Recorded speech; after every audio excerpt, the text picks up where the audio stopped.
you, how is that even possible? She said, well, I don't know. When I get to heaven, I'll ask him.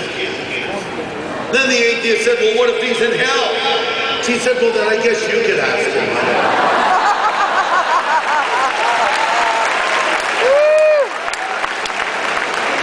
So God used this big old fish to swallow Jonah.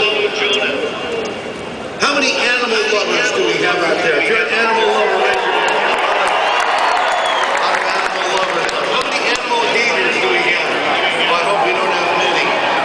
You know, it's funny, when I was a kid, I had two aspirations. I wanted to either be a professional cartoonist or I wanted to own a pet shop. That was sort of my fallback plan.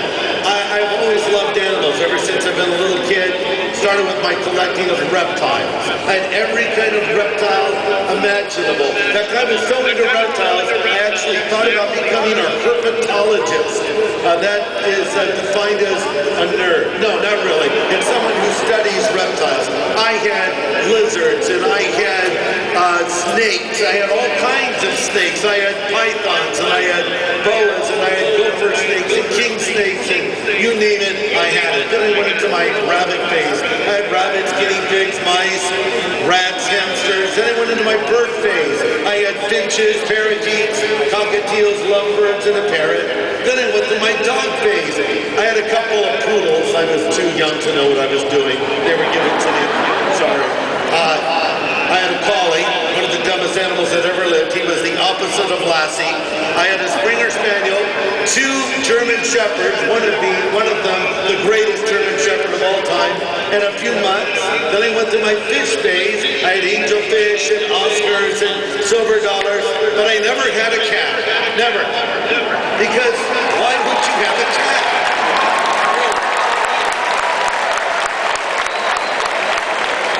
I mean, when you call a cat, does the cat come? You call a dog, here boy, comes running up like you. Call a cat, cat looks at you like, are you seriously think I'm coming here? You're joking, right? I've had all these animals, and right now I've been bitten by many animals. I've been bitten by parrots, rabbits, hamsters. I've been bitten by many snakes. I was even bit by a monkey once, a little spider monkey. Belonged to a friend of mine. I reached down to pet him on the head. That was a big mistake. That little monkey clenched onto my finger. I pulled my hand back in pain. He's hanging on my finger. Blood squirting out everywhere. Not a good thing. I'm looking forward to the day when Christ comes back and establishes his kingdom. And the Bible says the animal kingdom will be subdued. The wolf will romp with the lamb. The leopard will sleep with the kid. Calf and lion will eat from the same crop, and a little child will lead them. I've even read stories about how animals save people's lives. I read about a dog that dialed 911 when its owner fell ill.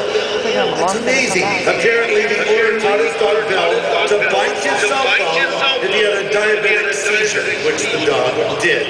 Another man I read about was saved by his dog when his SUV plunged 40 feet. He was backing up too far from his driveway. He told his dog named Honey, go get help. The dog ran half a mile to a friend's house and brought them back.